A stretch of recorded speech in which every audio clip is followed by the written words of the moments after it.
rahasia dari suksesnya bisnis travel oleh Patuna Travel. Ya, ini ya beri applause dulu. Patuna ini sudah lama travelnya dari tahun 83 ya. Berarti sudah 37 tahun ya. Oh sorry, 27 tahun ya. 28 tahun. Udah lebih tua dari 37 tahun ya. Masya Allah. Orang apa lahirnya? Kita belum lahir, ini sudah bisnis travel ya. Ribuan jamaah umroh setiap tahunnya dan saat ini Patuna tercatat jamaah hajinya itu terbesar di Asosiasi Sapuhi. Beri tepuk tangan dulu untuk Patuna. Tidak panjang lebar, saya langsung persilakan kepada Pak Syam untuk menyampaikan materi-materinya yang tentunya ini akan berguna untuk kita semua yang sedang bergelut di dunia travel. Bagi Bapak Ibu yang ingin bergabung, punya keinginan untuk membuka travel, silakan langsung duduk di kursi yang masih tersedia.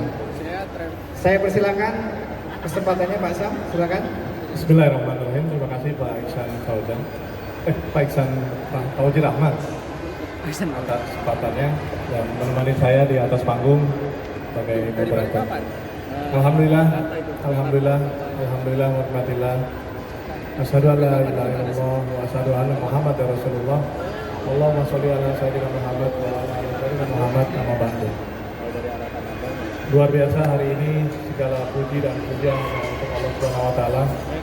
Kita bisa berkumpul di aula Trans Studio Mall Bandung tanggal 29 Februari 2020, di mana saya akan coba membuka rahasia bagaimana Patuna bisa dianggap sukses oleh orang lain. Padahal sebenarnya menurut saya biasa-biasa aja ya. Biasa low profile. Salam dan salawat kepada baginda Rasulullah SAW. Akhirnya kita bersama-sama berkumpul di mana nikmat luar biasa hari ini sebagai umat Islam dipersatukan dalam persaudaraan keislaman. Yang saya hormati teman-teman pengurus dari DPP Jakarta dan juga teman-teman pengurus dari DPD Jabat serta para panitia Sapuhi Umroh Juara 2020, begitu juga kepada teman-teman yang ikut pameran dan para sponsor yang ikut pameran. Terima kasih kesempatannya sehingga kita bisa bersama-sama melakukan pameran sampai esok siang. Alhamdulillah, saya sudah menyiapkan beberapa materi secara umum. Kalau kata kuncinya next. Jadi kalau ada next berarti keluar. Nah, tapi ditutup dulu sebentar. Back. Tutup dulu. Kelihatannya kita menghalangi. Gimana kalau kita bergeser?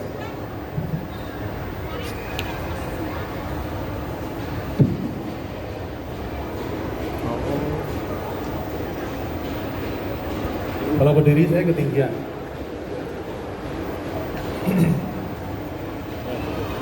Nah, dalam menjalankan kehidupan dan pergerakan di perusahaan PT Patuna Mekarjaya ini,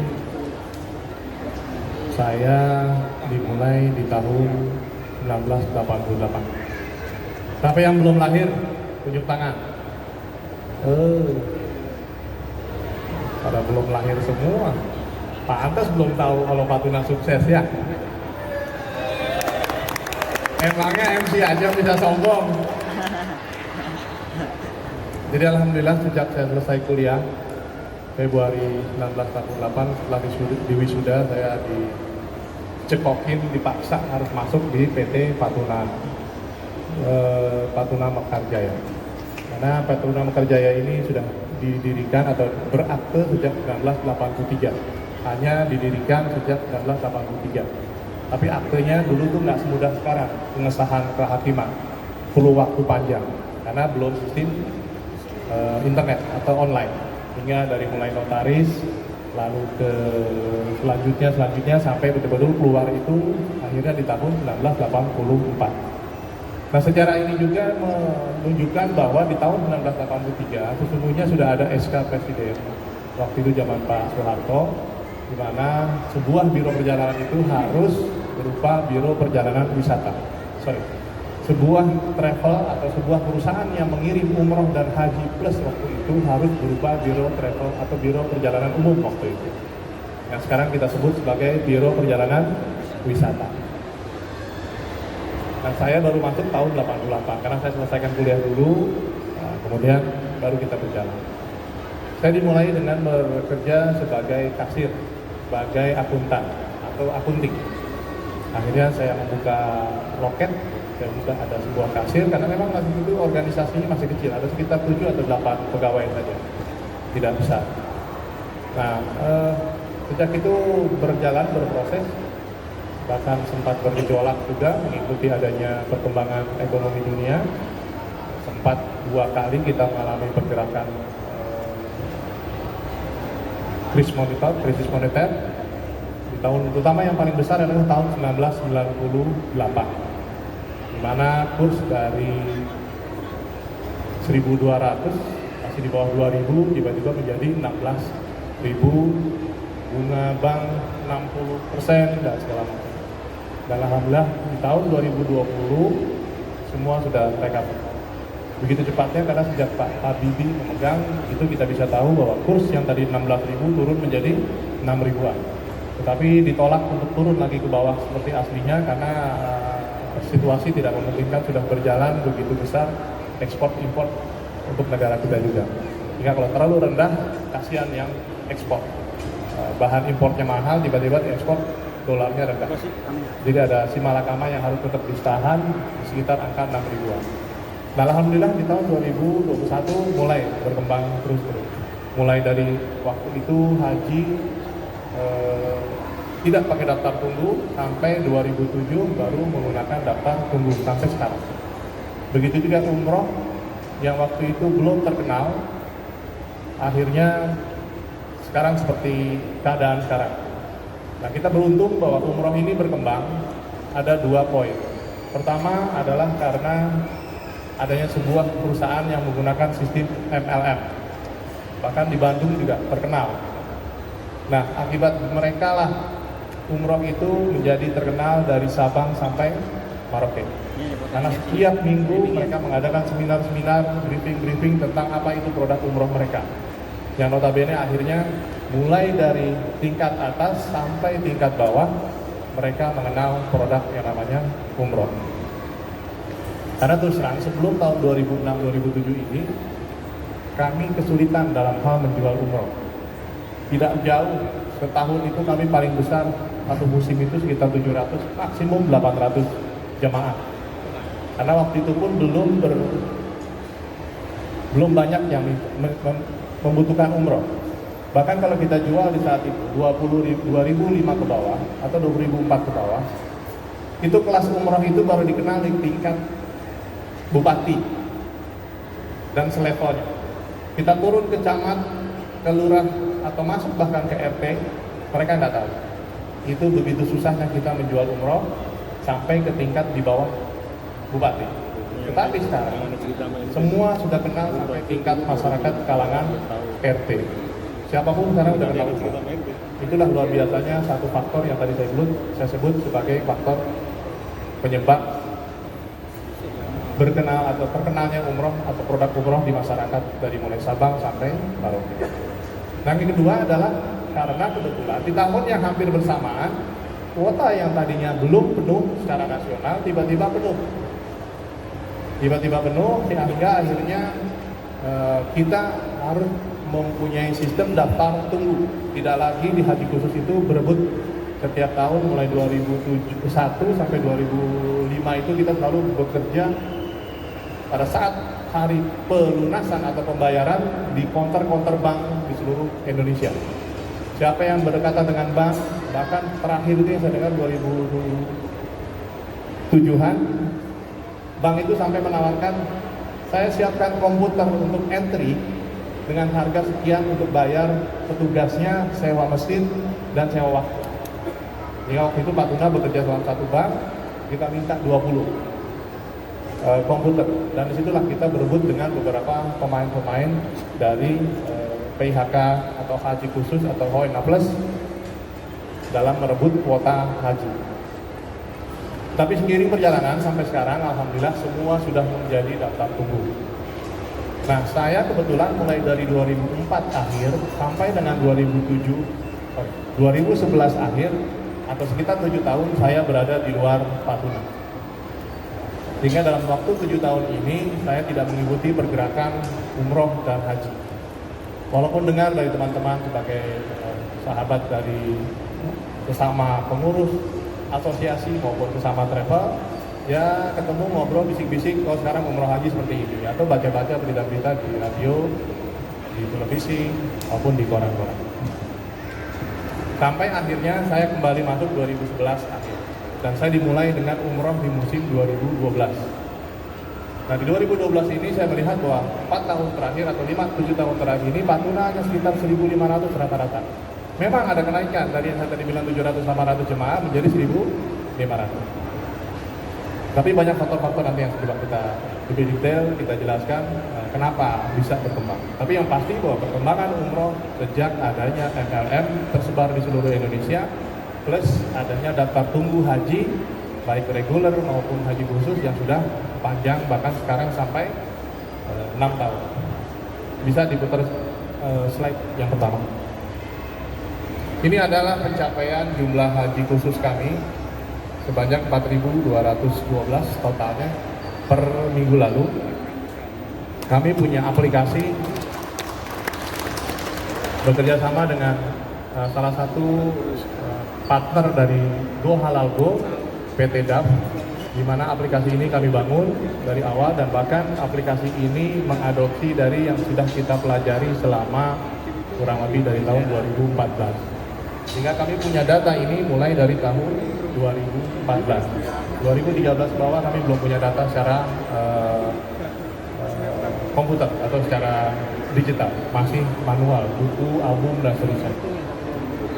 Nah, kalau kita lihat sekarang ini perkembangan haji, insya Allah di tahun 2020 ini kami mendapat porsi murninya sekitar 500. Tetapi ada tambahan kuota sebesar 30%, kurang lebih menjadi 749. Tapi angka ini tidak terlalu pas ya, karena di kenyataan dengan aplikasi ada satu saat yang berbeda. Karena walaupun di aplikasi, perubahan dari tahun 2020-2021 ini harus kita manualkan. Karena kalau haji khusus nggak otomatis dia tahu di tahun berapa dia akan berangkat dan seterusnya. Kita hanya memperkirakan kalau tahun kemarin berangkat dengan nomor porsi sekian-sekian, berarti 17.000 ke depan itu adalah tahun sekian. 17.001 sampai 17.000 kemudian adalah tahun sekian, dan seterusnya dan seterusnya. Nah, kalau kita lihat tahun 2020, insya Allah kita ada dapat sekitar 700 jemaah. Tetapi sayangnya bahwa 700 jemaah itu murninya hanya 500. Yang sekitar 200 lebih itu adalah porsi yang diambil dari tahun 2021 yang disebut porsi cadangan. Tetapi ternyata dari mereka yang dikasih kesempatan untuk maju di tahun 2020 dari 2021, hampir 70% menolak untuk diberangkatkan di tahun 2020. Sehingga kemungkinan adalah kami hanya sekitar 570 jemaah di tahun 2020. Sisanya akan kita kembalikan ke 2021. Ada 2022 memang kita lihat sepertinya turun atau tidak terlalu tinggi. Sebenarnya kalau dipukul rata, insya Allah ini akan rata-rata sekitar 600 jemaah setiap tahunnya. Karena kita menghitung porsi, tapi karena memang keburukan di dalam sistem aplikasi ini tidak update, karena kami harus manualkan, si A ini masuk 2001, si B ini masuk 2002, dan seterusnya, sehingga di aplikasi kami hasil outputnya tidak akurat. Tetapi secara total mereka tetap 4.212 jamaah. Ini adalah tabungan emas buat kami. Ini salah satu rahasia yang saya buka buat Bapak Ibu sekalian. Terutama buat travel-travel, buat anggota Sapuhi. Jadi kalau sekarang ada kasus Corona, COVID-19 atau 19, peduli kalau dia Saya nggak khawatir, dampak. nggak jualan, karena haji saya sudah cukup. Dan ini udah saya rencanakan sejak 2012 saya masuk, karena melihat situasi perkembangan SWOT dari Patuna seperti apa terhadap pesaing dan kondisi umroh haji pada saat itu seperti apa. Nah, kemungkinan ini yang saya cari. Salah satu awal di tahun 2012 yang saya lakukan adalah membuka sepanjang tahun pendaftaran haji. Karena waktu mereka, staff kami di Patuna sedang pergi haji, mereka suka stop. Nunggu bos-bos lagi haji, pulang ke Indonesia lagi, baru diketahui, dihitung, dan segala macam. Sehingga saya itu sejak itu saya rubah peraturannya. Hari ini sampai setahun ke depan dan seterusnya tidak ada istilah stop dalam berjualan haji. Umroh ya, waktu itu belum begitu tren kalau orang berangkat daftar sekarang untuk setahun kemudian, itu belum tren. 2012 belum. Kecuali yang MML tadi, karena memang dia di setting untuk berangkat 2-3 tahun ke depan. Bisa slide berikutnya. Nah, yang saya lakukan adalah varian produk. Karena pada saat 2011 kami hanya punya satu produk. 9 hari programnya ya itu aja. Hingga sejak 2012 saya coba merubah menjadi 2 produk. 2013 3 produk. Sampai akhirnya kami punya minimum untuk haji saja 4 produk. Dengan 4 kategori warna. Tapi dengan keadaan kondisi kurs yang memang 2 kali turun dari 9.000 ke 12.000, terus kembali ke 15.000 setahun yang lalu, saya terpaksa membuka paket coklat, namanya coklat muda. Tadinya mau sebut orange, biar berbeda, tetapi perlengkapan itu begitu banyak 4 warnanya, nyusunnya, manajemennya begitu rumit Pak. Apalagi lebih dari 4, sehingga akhirnya yang terakhir itu udah tetap coklat perlengkapannya, tapi paketnya lebih murah, disebut coklat muda. Bahkan kemarin saya ditegur sama tetangga saya yang jualan bareng-bareng, kenapa Patuna ikut jualan harga murah? Ya habis gimana, permintaannya seperti ini. Artinya bukan kami tidak jual murah, memang image yang kami pertahankan. Nah, dari segi marketing tetap Patuna kelasnya adalah menengah atas. Tapi dari segi harga, dari segi kualitas, pelayanan segala macam kita tetap. Ini kan dari semua yang membedakan apa sih? Tadi ada yang diwawancara oleh moderator, bedanya hanya hotel kok, transport, tiket, semuanya dapat, hotel dapat, cuman beda lah kelasnya. Kita tahu semua ini. Sehingga produk-produk ini kita bikin begitu variasi. Apa yang terjadi di tahun 2012-13 sampai ke 14, di tahun 2012 peningkatan penjualan kami dari 1.500 setahun ke 3 tahun-tahun ke belakang menjadi 1.750 dengan sedikit tambahan satu produk di umroh, yaitu menggunakan pesawat Etihad, saya sebut aja. Karena saat itu pesawat Etihad datangnya tapi bukan untuk jual ekonomi. Dia melihat bahwa banyak bisnis yang digunakan di Patuna di kelas di pesawat Garuda, karena kami hanya Garuda waktu itu yang satu produk. Tolong produk bisnisnya juga mencoba di Etihad. Dia bilang, gimana saya mau jual bisnis kalau ekonominya saja kita belum dikasih coba. Akhirnya kita coba dan alhamdulillah bisa menambah jumlah paket 250 jemaah dari peningkatan 1.500 di tahun 2011. Dan kemudian di tahun 2013 akhirnya berubah. Setelah kita punya beberapa produk, disitulah masuk semua kelas yang kami ambil atau kami tuju, kami sisir menjadi 4.000 jemaah. Tapi saya hitung 4.000, nanti angka-angka ini hitungan saya adalah hijrah, mulai umroh satu Rabiul Awal waktu itu sampai dengan Ramadan. Tapi sekarang kita udah menghitung 1 Muharram sampai Syawal, sampai akhir Syawal. Kurang lebih waktu itu 4.000 di 2013. Jadi peningkatannya langsung boom. Apa yang terjadi 2014? Kami belum punya cabang murni, baru satu kantor pusat di Jakarta. Itu staf saya di kantor nggak bisa makan siang. Setiap hari konter penuh. 2 konter kiri kanan panjang hampir 8 meter itu penuh. 4-5 staf kiri kanan penuh. Senin sampai Sabtu. Seandainya saya buka Minggu mungkin penuh juga. Tapi kami juga tahu bahwa karyawan kami aset, mereka juga manusia, perlu istirahat, sehingga kami hanya buka sampai Sabtu. Hingga pada saat itu karyawan baru bisa makan siang pada asar. Dan mereka keluar. Hingga di tahun 2014 saya siapkan mereka tetap duduk di tempat, makan saya kasih. Dan kemudian di tahun 2004 bersama istri saya, Lisa Pertamawati, kami keliling Jabodetabek. Kita lihat potensi-potensi pasar yang ada di sekitar Jabodetabek. Terlihatlah di sana ada Depok, Bekasi, Bintaro, atau Tangerang. Hingga kami buka 3 outlet, 3 cabang. Apa yang terjadi di 2014, kita boom lagi menjadi 6.000 jemaah. Tetapi sudah tidak bertumbuh lagi di kantor pusat. Kami sudah menyisir ke daerah penduduk atau urban, di mana Jakarta itu banyak penduduknya di sekitar Jabodetabek. Di tahun kemudian berpindah lagi, tambah lagi di Tangerang City, buka lagi di BSD, dan cabang-cabang atau perwakilan-perwakilan sampai ke seluruh Indonesia. Sekarang yang kurang lebih ada sekitar 53. Awalnya 55, 56 berkembang, ada yang tutup, nakal, rugi, pasti ada. Itu resiko yang tidak bisa kita hindari. Berargumen, berdebat, berribut dengan perwakilan-perwakilan yang kita tuju. Karena semua cabang saya tidak cabang murni.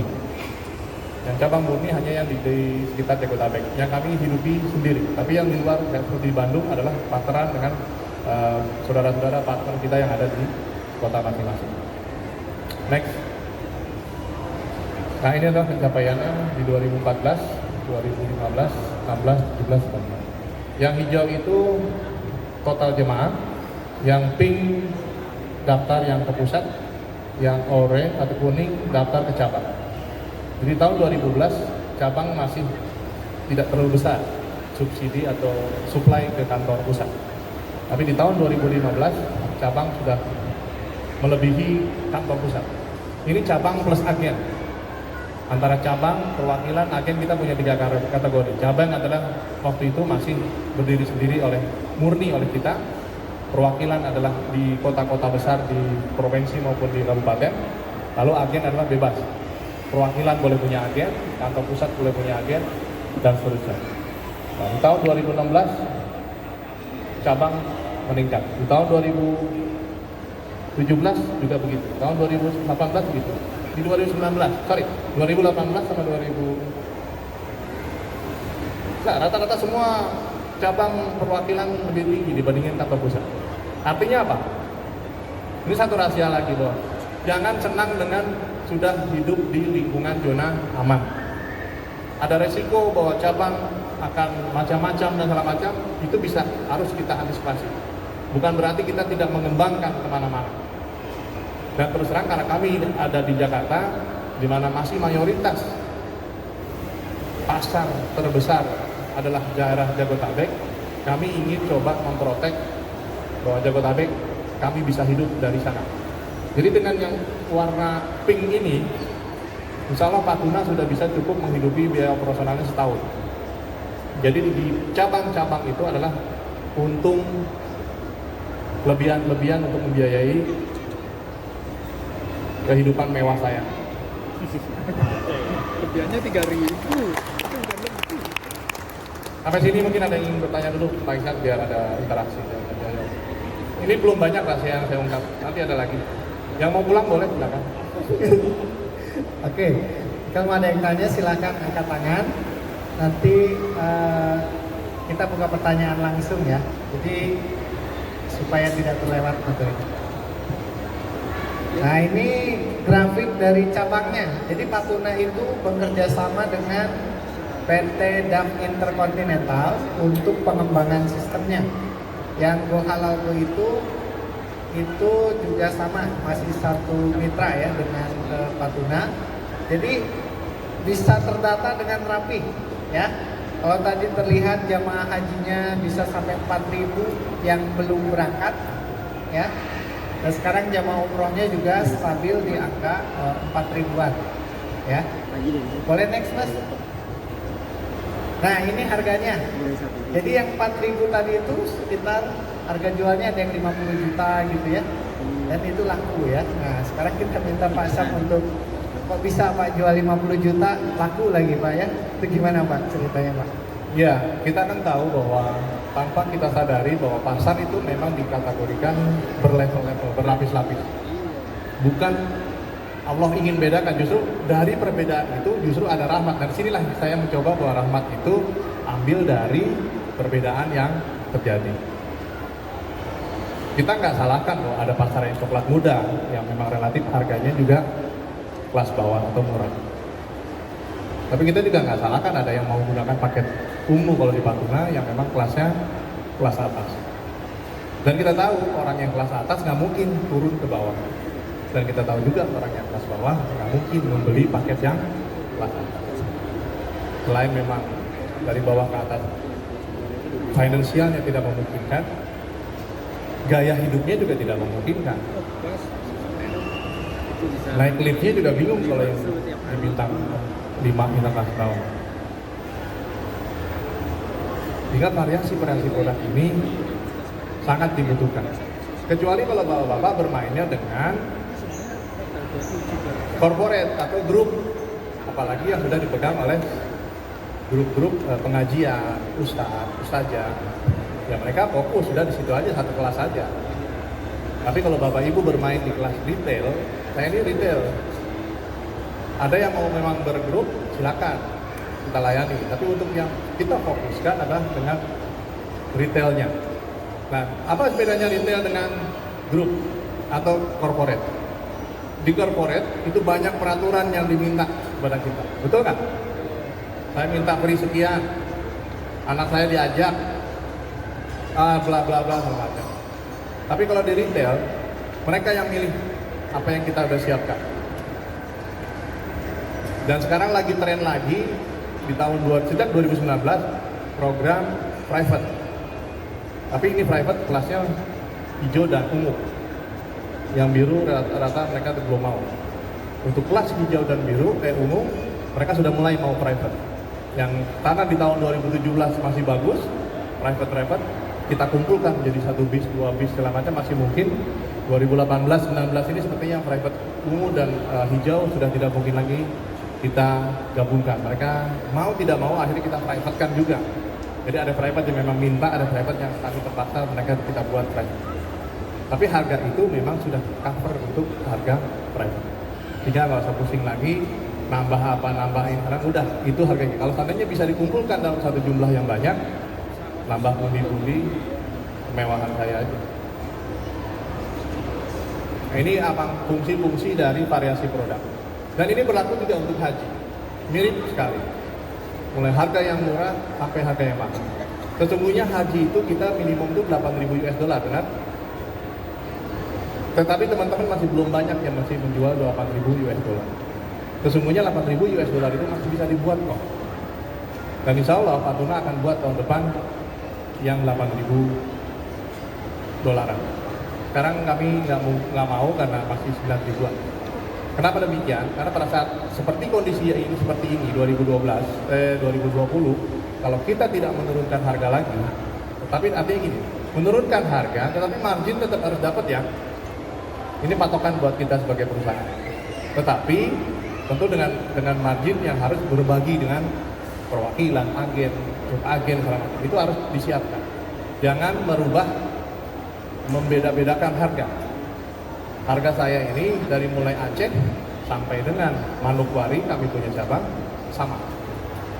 Nah yang membedakan adalah dari Manokwari, mereka harus pakai add-on-nya berbeda. Nah kami punya kesepakatan, punya kebijaksanaan, setiap satu bis kami menyiapkan 50% add-on dari grup itu, kami subsidi dari yang 50% lagi. Artinya bahwa yang Indonesia Timur tidak kita berikan kesempatan dalam satu grup mengambil alih 100% dari harga yang kita jual dengan harga sama. Tetapi kalau mereka request, lain persoalan. Dari harga yang sudah kita patok dengan brosur kita, mereka mau masuk dalam grup itu, mereka kita batasi 50% saja. Kenapa? Karena ada komponen misalnya gini. Add-on itu kan dari seluruh Indonesia mulai dari 100 sampai 200 dolar 250 lah. Nah kalau kita break $200 menjadi harga jual, tentu yang Indonesia Timur berkurang, tapi yang Indonesia Barat kan lebih. Atau yang mungkin Jawa Barat, Jawa Tengah tidak menggunakan pesawat, bisa kita bantu mereka dengan kita kasihkan add-on-nya dengan darat, naik kereta, bis, kereta dan bis atau mobil pribadi dari perwakilan kita untuk menyewa dan seterusnya. Sehingga itu kelebihannya kita subsidi untuk yang di timur. Ini pola sama dengan pola jualan bensinnya pemerintah Pertamina. Artinya pola ini sebenarnya pola umum. Hanya masalahnya sekarang teman-teman menggunakan nggak pola-pola yang sebenarnya banyak di lingkungan kita itu sendiri. Next. Oke. Saya pengen tanya teman-teman, apakah semua teman-teman yang hadir hari ini sudah memahami ilmu manajemen? Ada yang belum pernah kenal nama manajemen? Teman saya tuh.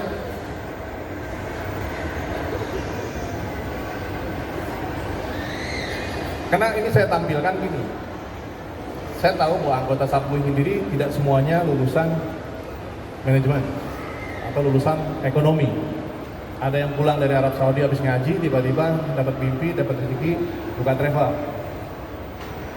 Dan ada beberapa yang seperti itu. Sehingga nggak tahu bagaimana manajemen itu sendiri. Yang penting dia tahu bahwa saya punya kenalan hotel, saya punya kenalan muasasa, saya cari tiket, saya bisa bikin produk. Tapi bagaimana sih manajemen untuk mengatur perusahaan? Ini sebenarnya dasarnya. Bahwa di sini saya sampaikan bahwa ada perencanaan, ada pengorganisasian, ada directing, leading atau acting, atau yang terakhir yang disebut kontrol. Kalau dulu sama saya kuliah disebut POAK, ya Pak Edi, itu nggak POAK? Planning, Organizing, and Activating, Controlling. Kebetulan saya dulu di IKIP kuliahnya manajemen bisnis, jadi dapat manajemen dasar dari apa itu manajemen dari fungsinya, dari jenis-jenisnya, dari lain-lainnya. Tapi memang belum mendalam. Nah, mendalami manajemen tidak cukup di S1 yang saya pahami, harus di S2. Kalau perlu S2 manajemen langsung, karena betul-betul murni bagaimana teknik-teknik manajemen dari next lagi, ini sama. Next.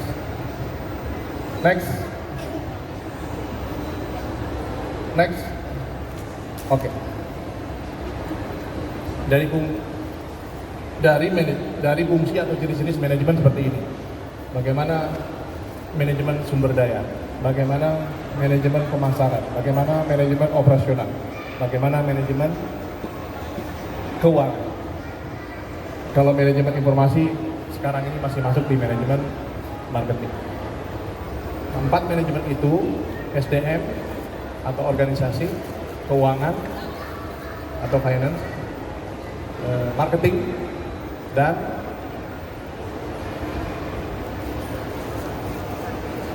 operasional. 4 manajemen ini yang dipelajari di mahasiswa tingkat S2. Kalau di S1 semua serba dasar, bla bla bla. Tapi udah di S2 detail sampai ke angka-angka, sampai kebutuhan di antara link yang tadi saya digambar-gambar sebelumnya. Nah ini saya pelajari Bapak Ibu. Saya pelajari sehingga saya memahami fungsi-fungsi dari manajemen ini. Bagaimana perencanaannya? Bagaimana pengorganisasian? Nah, pengorganisasian di sini salah satunya adalah bagaimana membuat sumber daya itu dibutuhkan saat kita dalam kondisi kita saat itu, dan kita punya planning ke depan bagaimana kondisi ke depannya, hingga pada saat kita siap berubah, bagan organisasinya, struktur organisasinya, SDM-nya sudah harus disiapkan. Karena kalau Bapak Ibu sudah merasa bahwa dengan 4 orang, 7 orang, satu perusahaan sudah cukup, nggak mungkin. Kalau sekarang dapat 1000, mau memanage jemaah lebih dari 1000, mau 2000, bullshit lah, bohong aja. Dengan orang yang sama tapi mau bertingkat lebih banyak. Gambarannya gini, Ini gelas kapasitasnya kurang lebih 200 ml. Kita mau mengisi 500, tumpah nggak? Artinya gelas ini sebagai kita itu nggak bisa menampung atau tidak bisa membuat 500 itu kita dapatkan. Jadi nggak mungkin. Sehingga bagaimana kita bisa mendapatkan 500 liter harus mempunyai gelas atau cawan atau wadah yang lebih besar. Nah sekarang kan dari 4 manajemen tadi, sekali lagi manajemen keuangan, operasional, pemasaran, SDM, ini punya strategi mengelolanya. Bagaimana memasarkannya, bagaimana keuangannya, bagaimana organisasinya, bagaimana operasionalnya. Ini punya strategi yang disebut dengan art, seni. Bagaimana berseni kita mengelola 4 manajemen ini di dalam perusahaan kita, kondisi saat kita. Semakin kita mau ke depan, kita senikan lagi, kita strategikan lagi supaya bisa lebih baik dan lebih besar lagi. Kembali tadi bahwa cawan atau wadahnya kalau kita mau bentak 2000 jemaah, sementara kapasitas yang sekarang kita punya misalnya 7-8 orang saja, udah pasti keteteran kalau seandainya mau mendapatkan 2000. Artinya di sini ada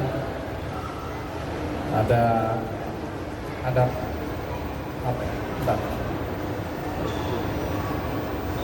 Allah itu tidak memberikan cobaan di luar batas kemampuan. Apa sih Ustaz?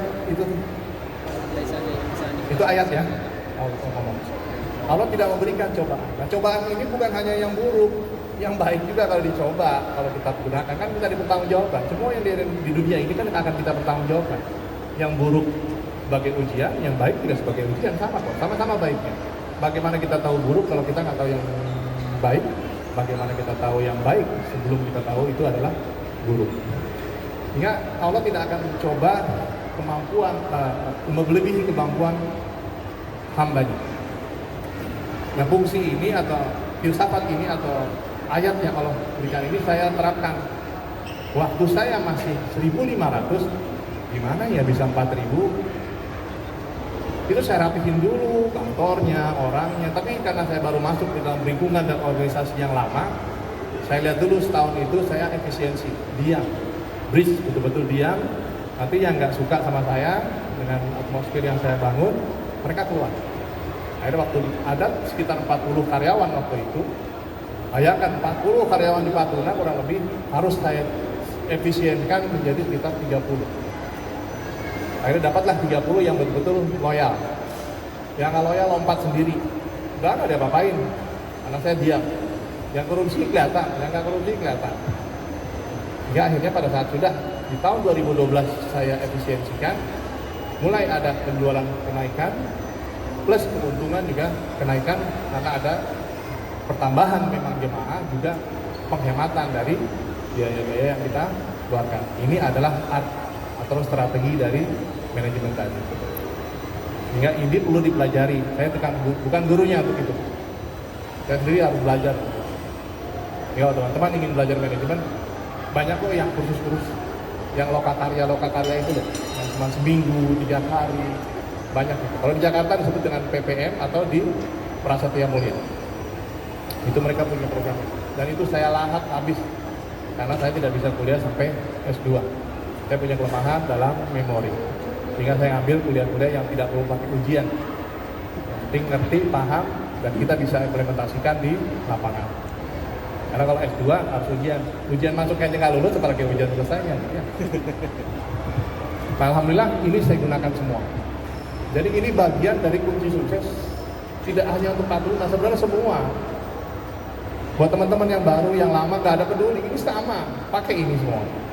Manfaatkan ini. Cuma bagaimana seninya mengelola atau mengolah, memanage daripada fungsi-fungsi manajemen ini tergantung fungsi, situasi, dan kondisi dari perusahaan kita masing-masing. Ada yang ingin dipertanyakan? Silakan Pak Demo.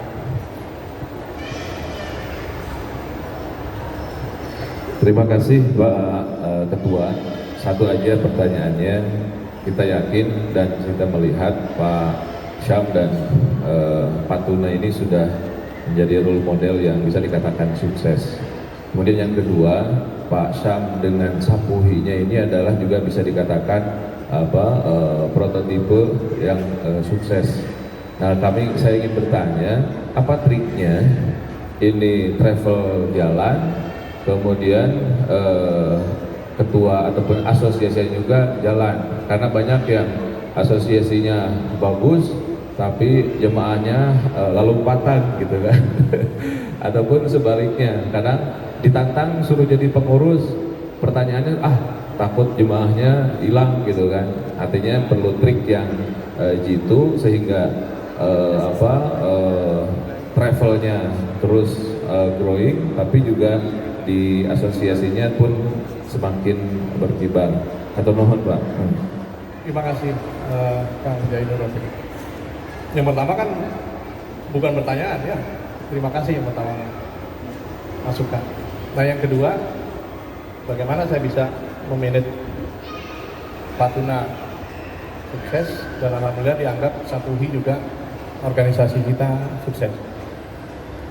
Awalnya saya juga tidak mau menerima organisasi dulu sebelum Patunanya betul-betul bisa tinggal landas dan saya bisa tinggalkan waktu-waktu untuk mengurus organisasi atau bidang lain.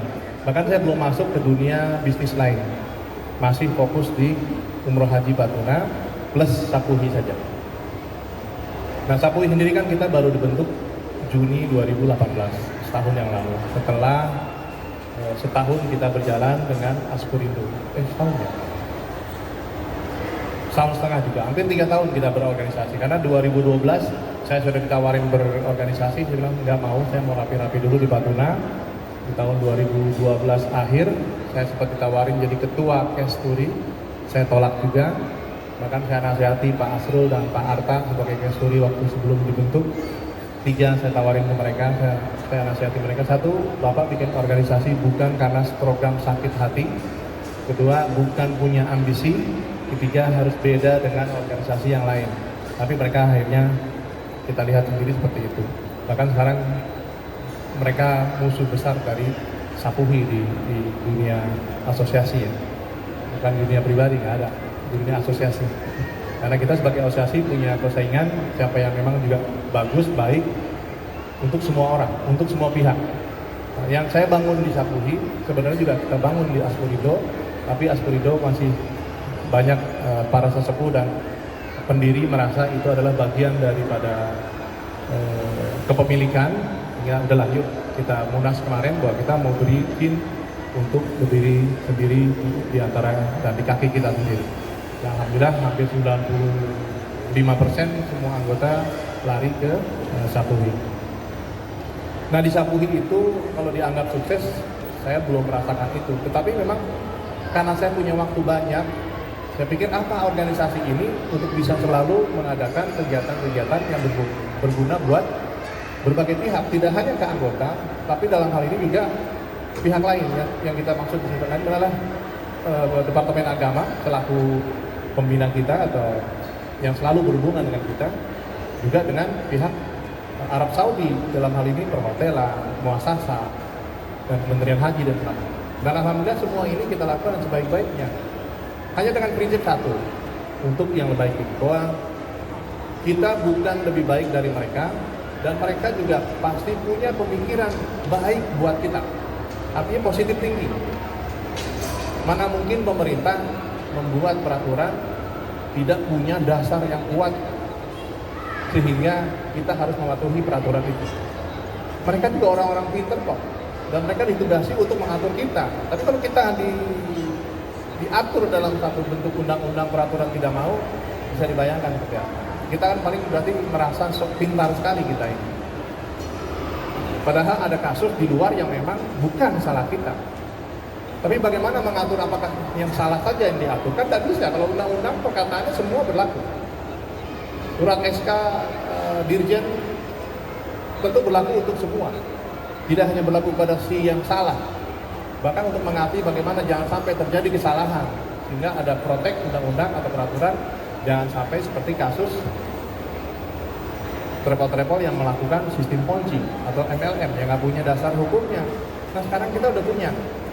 Terus bagaimana sekarang kita mendapatkan atau mengatur, menginformasikan data kita untuk umroh, terutama umroh. Yang Departemen Agama atau Pak Menteri kalau ditanya sekarang umroh udah berapa ya di Indonesia, mereka nggak punya data, nggak tahu. Dibuatlah namanya dulu disebut Sipatu, atau sebelum Sipatu kita bikin laporan manual. Tapi semakin bertumpuk PPU-nya 1015 tiba-tiba gimana manual berapa, dan setiap keberangkatan yang harus dilapor, bukan setiap laporan per tahun. Nah, dibuatlah sistem yang namanya Sipatu dengan tujuan untuk masuk input dari calon jemaah umroh agar Departemen Agama maupun kita tahu berapa jumlah jemaah yang pergi umroh, yang sedang umroh, yang belum pulang atau yang selain macam. Bahkan akan dilacak di dalam sistem itu, ini umroh dari mana, Jawa Barat berapa banyak. Kemarin saya ditanya, tadi pagi ditanya sama wartawan Bekasi, pasang berapa korban jemaah umroh yang tidak berangkat dari Bekasi? Dasar lo orang Bekesong, saya bilang. Karena taunya pengen dari wilayah dia saja. Itu kita nggak punya. Gimana pertanyaan ini dijawab oleh pejabat kalau itu mereka tidak punya? Dikembangkan, bahkan sebelum tadi dikembangkan dari sekarang, dulu Sipatu itu begitu ditentang. Dan satu-satunya yang tidak menentang siapa? Sapuhi. Karena saya berdekatan dengan teman-teman di Departemen Agama, tahu bahwa mereka punya misi itu kok. Kalau saya kasih semua data, tapi apakah semua teman-teman kasih data? Kan tidak. Sehingga bagaimana supaya bisa data ini didapat oleh Departemen Agama? Salah satunya dipaksakan harus ada sistem yang disebut Sipatu. Sipatu ditolak, dikembangkan. Karena Sipatu katanya dikembangkan bocor database-nya. Saya tanya Pak Arfi, betul Pak Arfi? Betul Sang, bocor. Ya sudah, kalau gitu ganti Pak. Gak lama kemudian dibuatlah Sipatu yang dibuat oleh orang-orang Siskohat. Artinya orang-orang yang dalam dari Departemen Agama itu sendiri. Dan sekarang Sipatu udah ada, tetap bukan lagi ditolak, di PTUN kan orangnya sama Pak. Orangnya juga sama, yang tidak suka dengan asosiasi kita. Dan saya kemarin jadi saksi di PTUN. Tapi saya nggak bisa membela karena saya di bawah sumpah, di bawah Al-Quran.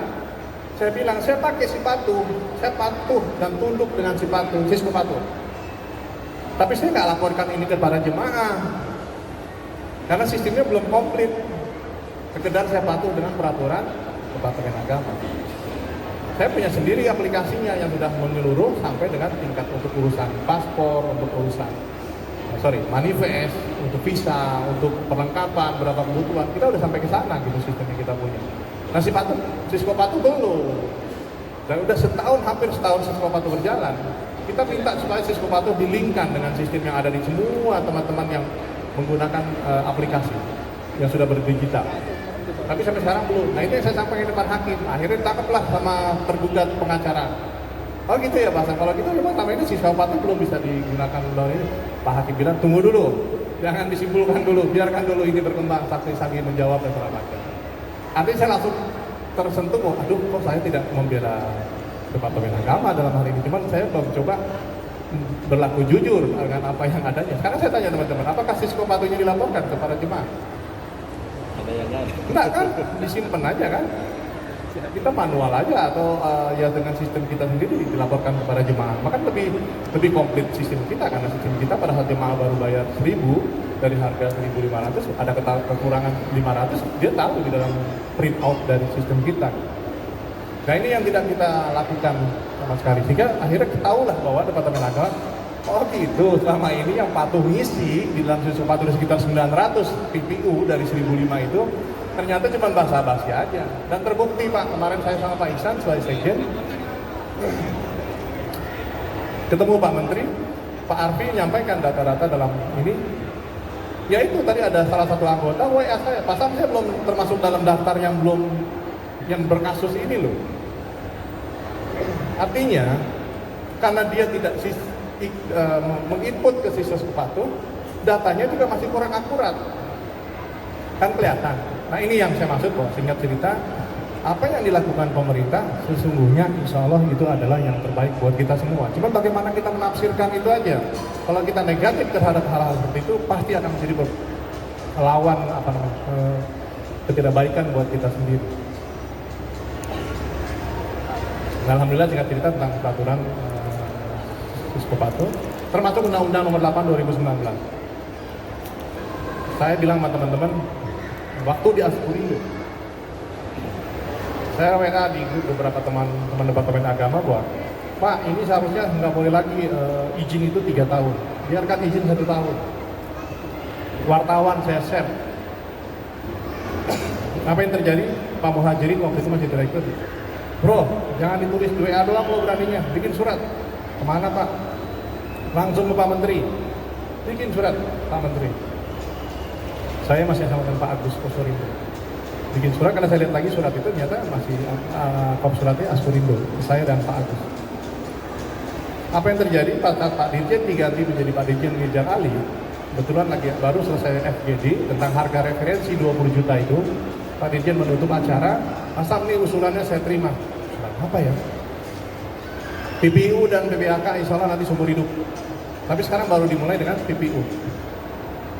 Tapi tetap diakreditasi. Artinya kalau hal-hal yang positif kita sampaikan ke mereka, mereka juga terima kok. Jangan langsung PTUN dong. Seolah-olah mereka bukan manusia yang bisa diajak bicara, diajak kompromi dan segala macam. Ini yang kita lakukan Pak Jainur. Jadi mohon ini juga ditularkan di DPD bahwa kita jangan melawan siapapun karena mereka juga punya kapasitas mereka. Kanwil, kepala dinas atau gubernur dan segala macam, mereka juga punya kapasitas tentang diri mereka. Selama kita patuh, nanti juga akan ketemu. Sekarang ketentuannya ketemu. Pak Jokowi semua akan menyatukan dengan Omnibus Law. Itu tuh. Apa kan? Omnibus Law. Omnibus Law. Omnibus. Ya.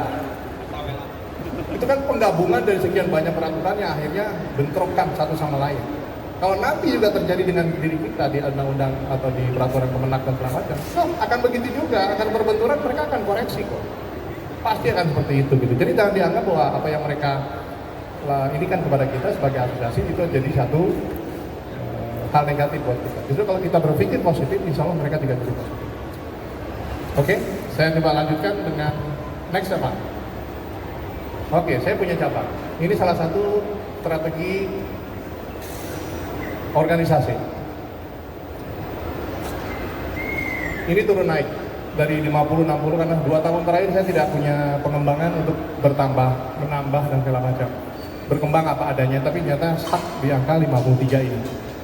Dan ini yang menyumbang tadi lebih dari 50%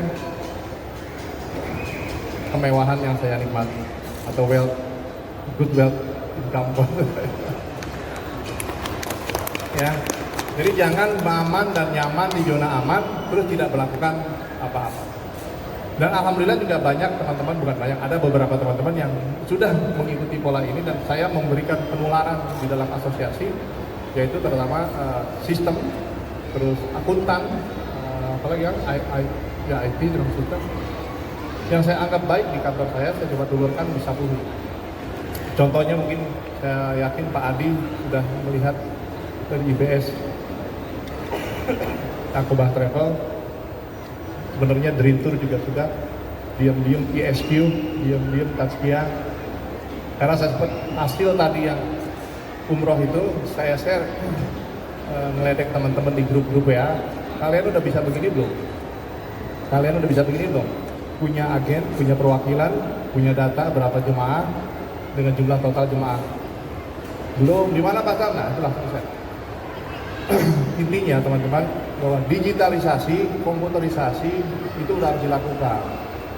Seminimal mungkin segera lakukan karena Siskopato itu bagian dari proses kesehatan. Mereka akan memperbaiki diri sampai dengan nanti dilingkan dengan Dukcapil, dilingkan dengan perpajakan dan seterusnya. Nah, yang kita sedang tunggu sekarang ini adalah PPN untuk PPU dan PIHK kena apa tidak. Gosipnya, insya Allah kita akan dihapuskan dari PPN 1%, apalagi 10%. tapi baru gosip. Karena kemarin kita juga baru silaturahmi dengan pihak perpajakan, mereka menyampaikan, aku belum berani menyampaikan, tapi isunya di sana. Karena undang-undangnya kuat mendukung bahwa kita ini sebagai penyelenggara umroh dan haji khusus termasuk bagian dari perjalanan ibadah yang tidak kena PPN. Tetapi kalau kalian masih BPW, mumpung sekarang BPW sedang dibuka untuk menjadi PPO, kalian tetap kena 1%. Next. Ini bagian organisasi Patuna yang sekarang. Kecil-kecil, maaf. Saya juga akan lihat. Jadi, aduh.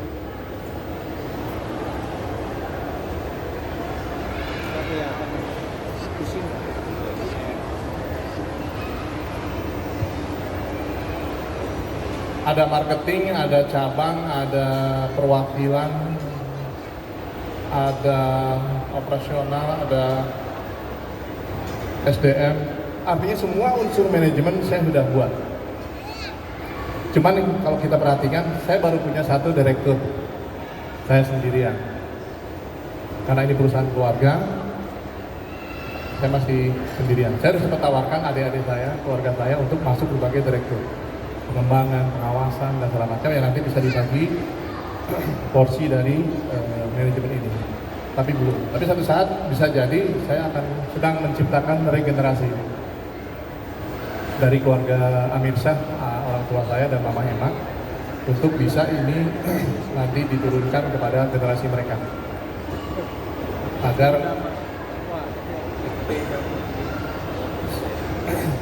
bahkan sebenarnya saya siapkan Patuna untuk bisa menjadi satu perusahaan yang siap langsung di IPO-kan, di Go Public. Masalah nanti Go Public-nya adalah untuk umum atau terbatas, itu persoalan lain. Tapi itu akan saya lakukan apabila terjadi keributan di internal keluarga. Ini juga manajemen dari yang harus kita siapkan. Ini tinggal dibagi saja. Dan karyawan kami ada sekitar 75, 50 di kantor pusat, 20 di kantor, di 5 kantor cabang. Jadi satu cabang saya kasih 4 orang. Next. Thank you. Jadi ini kan baru ilmu-ilmu dunianya nih.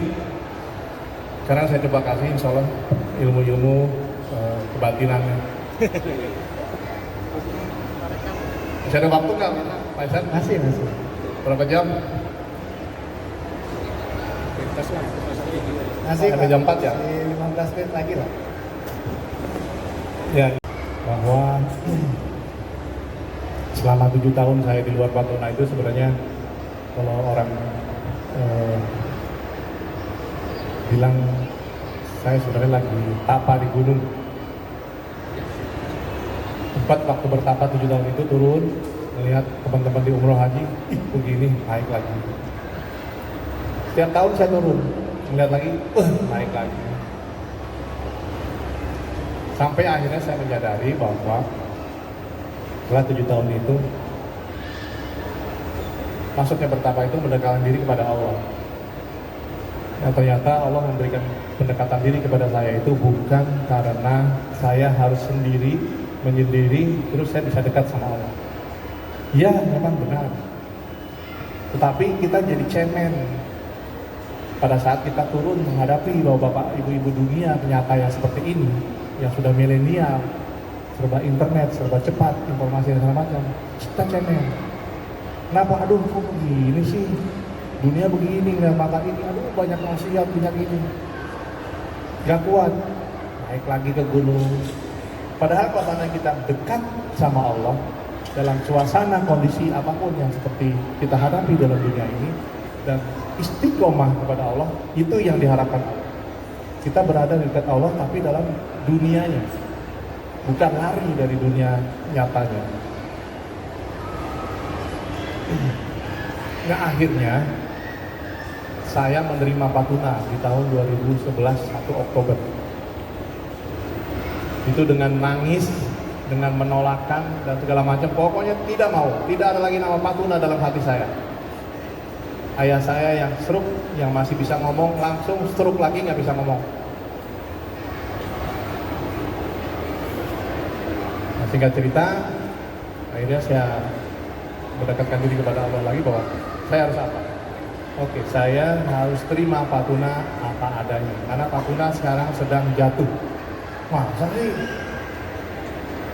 Udah, akhirnya saya datang ketemu mama saya terima tawarannya untuk saya terima lagi Pak Tuna. Saya masuk hari Senin. Oke, katanya hari Jumat. 7 tahun itu 2 tahun terakhir saya tidak punya pekerjaan. Dan memang tidak boleh. Jadi 5 tahun pertama saya punya bisnis bagus. Kenapa ya Allah? Sampai akhirnya pada saat mau membangun bisnis lagi, saya udah tahu nih perhitungannya pasti gagal. Udah tidak mau. Kalau yang di awal perhitungan gagalan ada keberhasilan yang tertunda. Pernah dengar kalimat itu? Itu bullshit Pak, bohong. Keberhasilan nggak jadi. Untuk orang Islam itu bohong. Insya Allah itu bohong. Ternyata setelah masuk di angka 40 tahun, saya mendapatkan kebesaran. Bukan life beginning 40, itu barat punya gaya. Tetapi life beginning 40 dengan ketawaduan kita kepada pendekatan kita kepada Allah Subhanahu wa Ta'ala. Jadi istilah kalau memang ada di ayat Al-Quran, Ustaz tolong dikoreksi. Kalau kamu mengaku berasa beriman, tunggu dulu. Aku uji dulu keimanan kamu. Jadi sekarang kalau bapak-bapak, ibu-ibu mengaku udah beriman sama Allah, coba silakan nyatakan aja dalam hati, ya Allah saya sudah beriman. Nggak lama kemudian bapak ibu akan diuji dalam bentuk apapun. Itu janji Allah. Karena jangan ngaku beriman kalau belum aku uji iman kamu. Artinya bahwa Allah sayang sama orang yang mau beriman, tapi diuji sejauh mana berimannya. Ternyata pada saat kita diterima ujiannya dan kita awal mungkin di ujian pertama gini, ya Allah kenapa harus saya sih? Apa kurangnya saya sih? Zikir 19.000 dari subuh sampai zuhur saya layanin, dan itu saya lakukan. Saya termasuk tasawuf, ikut mulai dari Pandeglang sampai ke Tasik, saya ikut. Tapi mama saya tahu-tahu telepon, "San, kamu ngapain? Ini lagi ngaji." Ngaji apa? Zikir. "Kamu jangan seperti ayah kamu dulu gini-gini, Allah nggak ridho." Nggak ada apa. Oh ternyata ada kesalahan yang saya lakukan, pendekatan diri saya kepada Allah. Yaitu bahwa Allah itu ada di mana-mana, bukan di atas gunung, bukan harus nyumpet ya, bahasa Sunda ngumpet ya, nyumput. Enggak, hadapi dunia. Di sini tetap kontak sama Allah setiap saat. Itu yang tidak kita bisa lakukan. Kita selalu bahwa kita sudah sholat, puasa, zakat, kita mah kewajiban. Dari mana pahala kamu di akhirat setelah kiamat kubro? Baru ditanya. Dicatat dulu ya sama pahalanya. Bukan untuk sekarang. Tapi kalau kalian minta untuk sekarang, dilempar sama Allah. Tuh. Tapi tunggu kamu nanti di akhirat, rasakan bagaimana balasan. Masa sih kita harus terima yang kayak gitu-gitu? Kecil loh nilai itu. Karena masuk surga itu bukan karena pahala kita. Betul Ustaz? Tapi karena apa? Ridho. Karena apa? Ridhonya Allah. Hah? Ridhonya Allah. Rahmat Allah. Kayak preman tapi bener aja. Terima kasih Pak Edi. Bersih ya. Ya artinya nggak ada yang orang masuk surga itu bukan karena rahmat Allah, bukan karena ilmu kita, bukan karena amal kita. Memang amal nemenin.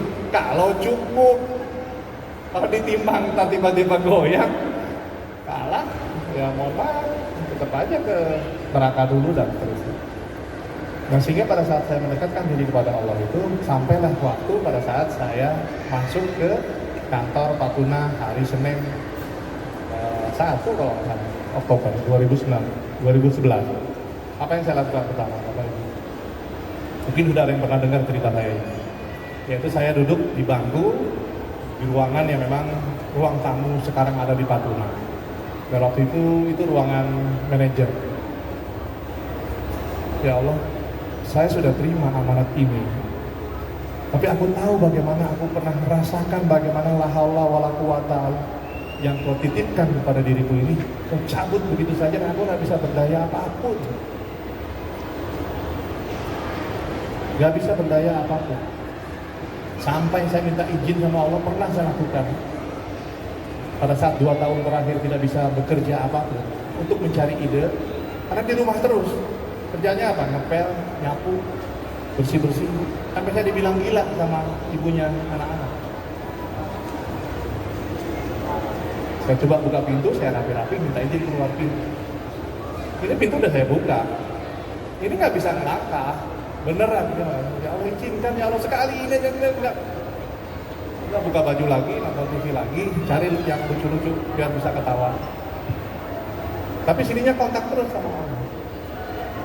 Nah akhirnya saya tahu bagaimana la haula wala quwata illa billah itu kau pernah tarik dalam diriku, aku tidak bisa berbuat apa-apa.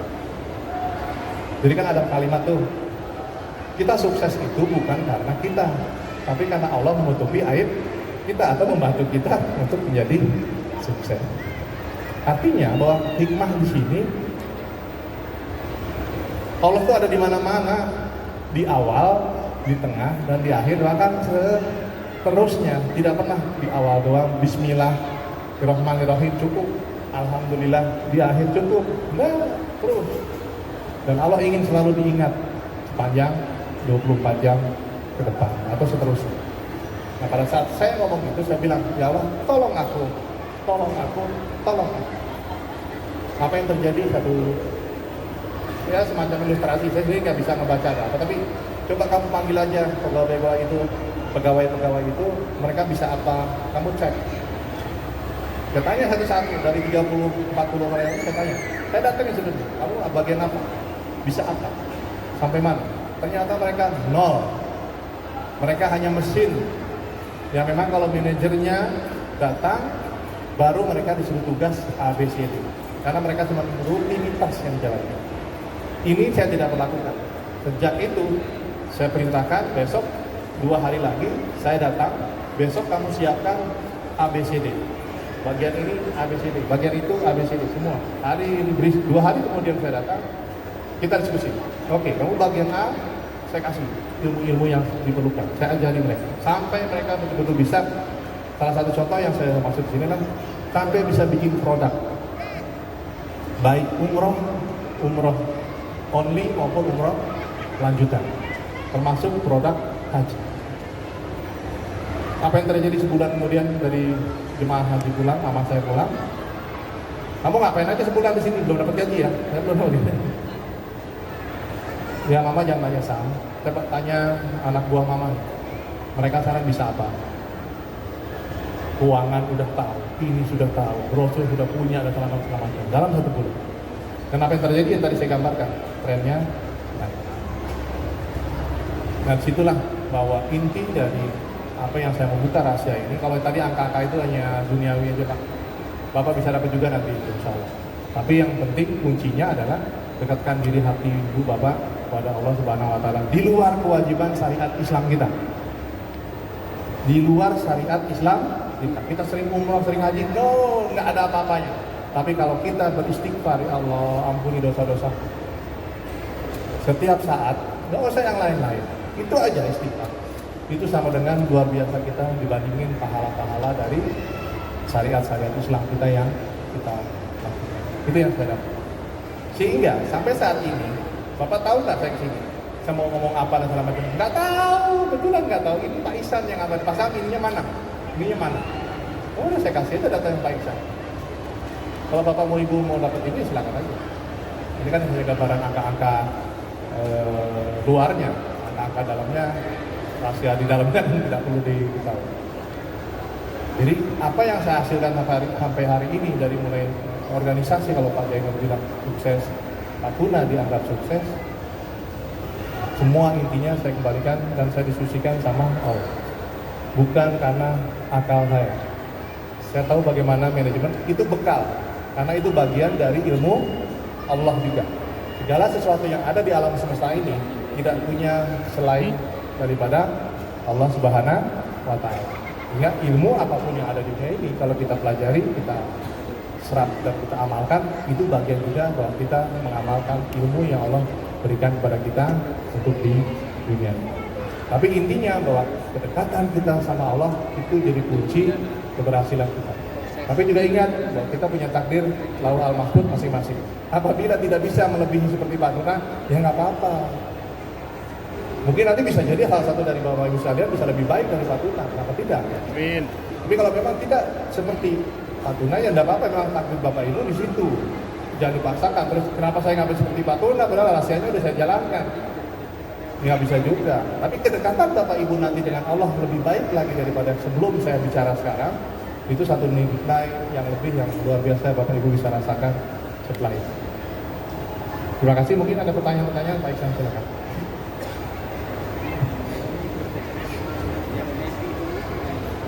Silakan satu penanya dari Kang Sidik nih. Ini kiai dari lulusan Mesir nih, Pak Deden Sidik ini. Akan bertanya, silakan Pak Deden. Bismillahirrahmanirrahim. Ya, begitu terpukau paparan yang diberikan oleh Pak Sam, kiat-kiatnya pun begitu bagus sekali. Ini Pak, saya ingin tanyakan kiat yang buka cabang nih ya. Kadang-kadang saya tuh meragukan Pak. Jadi cabang-cabang yang pernah saya buka, tapi mereka itu tidak konsisten, kejujurannya nggak begitu ini gitu Pak. Sehingga kepercayaan pun saya pun menurun kepada cabang yang saya buka. Nah ini agar kita tahu bagaimana cabang itu selalu komitmen dengan kita, kemudian kepercayaan kita semakin bertambah kepada cabang, dan cabang pun jujur kepada kita gitu Pak. Nah ini kiatnya seperti itu. Bagaimana? Terima kasih. Assalamualaikum warahmatullahi wabarakatuh. Baik. Yang pertama bahwa tentukan dulu daerah itu belum ada kita punya perwakilan, agen atau cabang. Kalaupun mau dijadikan cabang atau cabang perwakilan ya. Kalau ini kan cabang perwakilan ya Kang ya. Kalau cabang itu yang saya maksud adalah cabang itu adalah milik kita sendiri. Tapi kalau perwakilan adalah orang lain yang mengelola daerah tertentu atas nama kita. Dan sekarang itu nggak boleh, di undang-undangnya harus menjadi cabang. Tapi kita sebut aja cabang perwakilan. Nah, cabang perwakilan ini memang harus orang-orang yang kita percaya. Kedua, paling tidak dia sudah tahu produk kita, umroh sama kita. Nah, yang ketiga adalah dia siap untuk membuka cabang itu sesuai dengan minimal kemampuan. Nah, ini punya standar masing-masing. Nah, kalau di kami minimal punya ruko atau punya kantor. Nggak usah besar-besar, tapi layak sebuah kantor. Kan nanti dinilai oleh Kanwil, layak nggak kantor, harus ada berapa kursi, harus ada berapa AC, harus ada berapa. Kalau memang itu harus, itu yang kita minta. Nah, yang ketiga selain dari kemampuan itu adalah kemampuan untuk menjual. Ini yang keempat yang paling pokok. Karena kadang-kadang mereka sedang berharap kita yang mereka buka terus ya sudah duduk rapi aja. Kan nggak gitu. Nah, ini harus pandai berjual, ini yang memang perlu dibina terus. Baik itu dari internal mereka juga harus paham bagaimana sistem manajemen produk dan segala macam tadi yang saya gambarkan, juga harus dibina oleh kita. Nah, salah satu contoh yang akan kita bina dan kita lakukan, insya Allah Senin besok saya gathering di Soreang 2 dan 3 Maret besok, selesai dari sini kita tutup, saya gathering sama perwakilan di Soreang sekitar 53 tadi. Itu contoh. Gimana kan? Ada lagi pertanyaan berikut? Silakan Pak. Mohon nama dan travelnya kalau tahu. Baik, terima kasih. Nama saya Hadi Utomo. Kebetulan saya pengurus sebuah bank syariah BPRS Asalam di Cinere, Pak. Kebetulan 1 tahun ini kami sedang mengembangkan produk pembiayaan untuk umroh, Pak. Gitu. Jadi karena kami juga ingin membantu para jamaah itu untuk memudahkan di dalam pelaksanaan umroh, sehingga kami sekarang mengembangkan pembiayaan untuk para jamaah yang untuk umroh. Dan alhamdulillah responnya bagus untuk di daerah Cinere.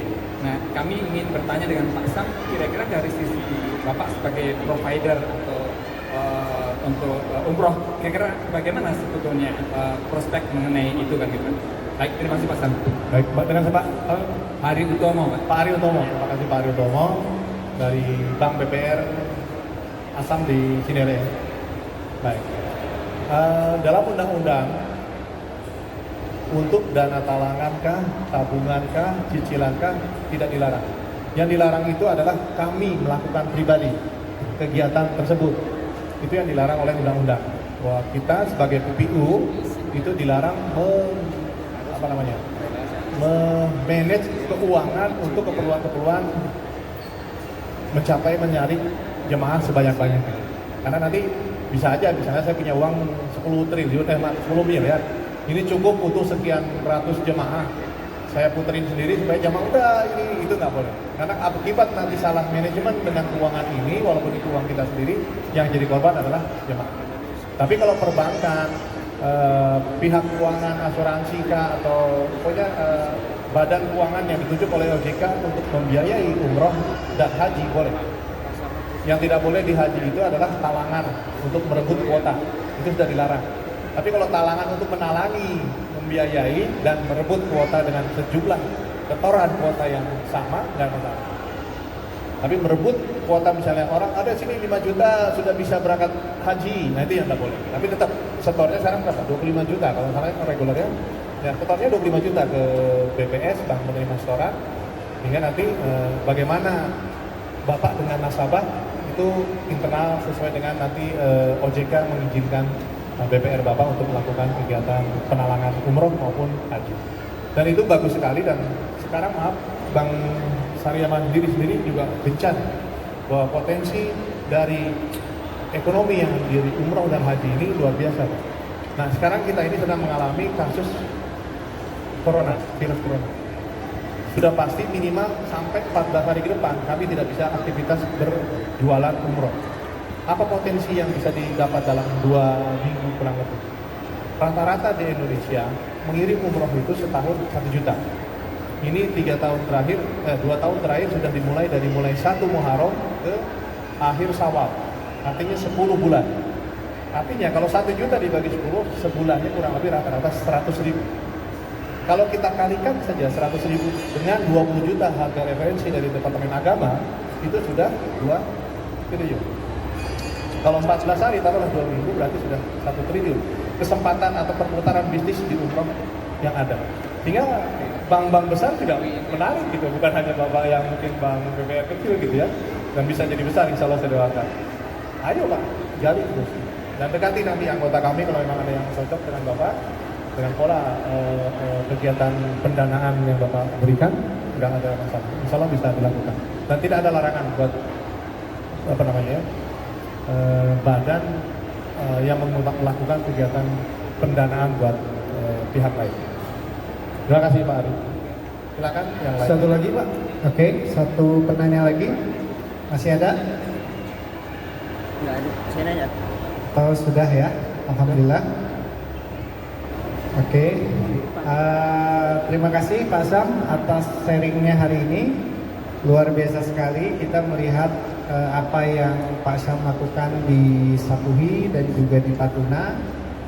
Bahkan ini yang tadi bertanya sebelum dilantik Pak. Jadi insya Allah yang para pengurus Jawa Barat yang akan kita lantik hari ini juga bisa tambah yakin la haula wala quwata illa billah, sekalipun mengurus asosiasi tapi bisa tetap maksimal mengurus perusahaan sendiri juga. Ya, sudah dicontohkan oleh ketua umum kita. Sebenarnya itu udah tahu semua, udah tahu semua bagaimana implementasi dan dicekokin sama Allah kepada kita itu yang beda. Hingga kalau mungkin belum pernah dijedotin sama Allah, kita dijedotin sama Allah. Bagaimana paham tentang la haula wala quwata illa billah yang biasa kita ucapkan sehari-hari. Bismillahirrahmanirrahim. Itu biasa tiap hari. Cuma bagaimana implementasinya betul nggak kalau seandainya la haula itu punya Allah, kita bisa berbuat apa, itu yang kita harus lakukan. Sebelum sampai digitu kan sama Allah, dekatlah dulu sama Allah lebih baik lagi. Karena sekarang ini saya yakin kok Bapak Ibu sekalian hanya merasa sudah dekat sama Allah Subhanahu wa ta'ala, tapi bagaimana diuji sama Allah itu belum. Karena Allah semakin sayang bagi pada hambanya setelah melakukan ujian-ujian, karena melakukan merasa sudah meningkat keimanan kepada Allah Subhanahu wa ta'ala. Masya Allah. Gue tepuk tangan dulu untuk Pak Sam dan Pak Tuna. Ya, dikasih corona, ini caci maki ke orang Saudi, ini orang Arab gila, ditutup Saudi umroh, nah itulah ya. Ini ujian bagi kita semua, sekalipun 27 Februari kemarin Allah takdirkan Saudi menutup akses untuk orang Indonesia bisa umroh. Insya Allah dalam waktu dekat ya, estimasi kita 14 Maret itu sudah bisa lagi, karena semakin lama juga Saudi juga semakin berpikir. ya semuanya sehat, wabahnya juga Allah hentikan dan kita bisa kembali normal untuk menunaikan ibadah umroh dan haji lagi. Terima kasih sekali lagi Pak Syam atas sharing-sharing materinya dan juga audiens, anggota Sapuhi, pengurus maupun masyarakat yang sudah mengikuti ini.